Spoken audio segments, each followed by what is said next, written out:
Kevin Meyer. I'm a senior consultant with Hogan Assessment Systems.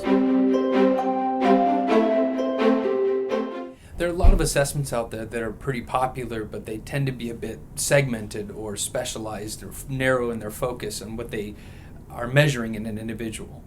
And what we realize here at Hogan is that people are complex creatures, and as such, it does take a comprehensive suite of assessments to really understand an individual. So it's pretty common that most of our clients are going to use the Hogan Personality Inventory, or HPI, that measures the bright side characteristics, the normal day-to-day things we're going to see in an individual. And that's great, and it's a good place to start.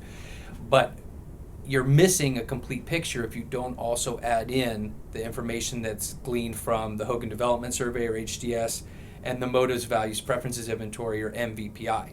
So let's say, for example, you're looking at the HPI, you see certain personality characteristics, and you see some strengths therein. Well, how do you know whether that person might be prone to overuse that strength? Well, that's the type of information that you can get from the HDS. In addition, we probably can all think of somebody who, on a normal day-to-day basis, acts in a particular way, but we've seen them kind of at their worst in a difficult situation where all of a sudden there's a totally different type of behavior than we normally see. We're trying to figure out where that comes from. The HPI is not likely to cover that because we're talking about more day-to-day characteristics. That kind of information is going to be covered in the HDS. Now let's talk about adding the MVPI with the HPI. So HPI may tell you certain behaviors that you're going to see, but what's driving those behaviors? What we certainly know from experience and from research is that there may be different types of values or interests or motives that are really driving a person to behave in a particular way. Let's say, for example, somebody is asserting themselves as a leader. They assert themselves as a leader. Why are they doing it? What we find out in looking at somebody's values profile is, yeah, some of it may be because they really do have a desire for ascendancy, for authority, for moving their way up the career ladder. But what we've also found is that some people who do assert themselves as leaders, that's not really what's driving that behavior. Sometimes instead it's fame, it's renown. They want to be known.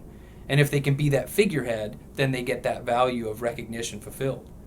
It could also be the case that somebody tends to assert themselves in a leadership position because of certain financial gains it's going to give them. And it's not so much about being a leader for being a leader's sake. So instead it may be certain commercial interests that are driving that behavior.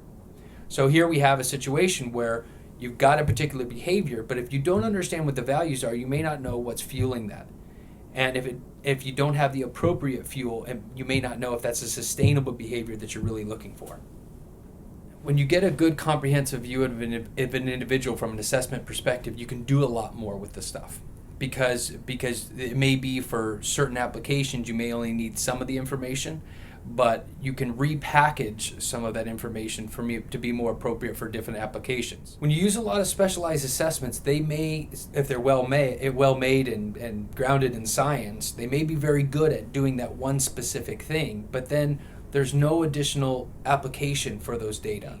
And then what you're doing is you're subjecting your employees to unnecessary assessments. If you've assessed somebody in a selection environment or as part of a selection process, and you've got a complete picture of who they are, who they want to be, and what kind of challenges they have, you use that information to determine whether you want to hire them, but then you also then have that information ready if you want to, for example, determine if they are somebody who has potential to be good as a first-line manager in a promotion capacity, understanding if they're a high potential leader, also helping them with onboarding or acculturation into that new organization, helping them to know, hey, here are some insights that we've gained on you, here's some information you may be able to leverage.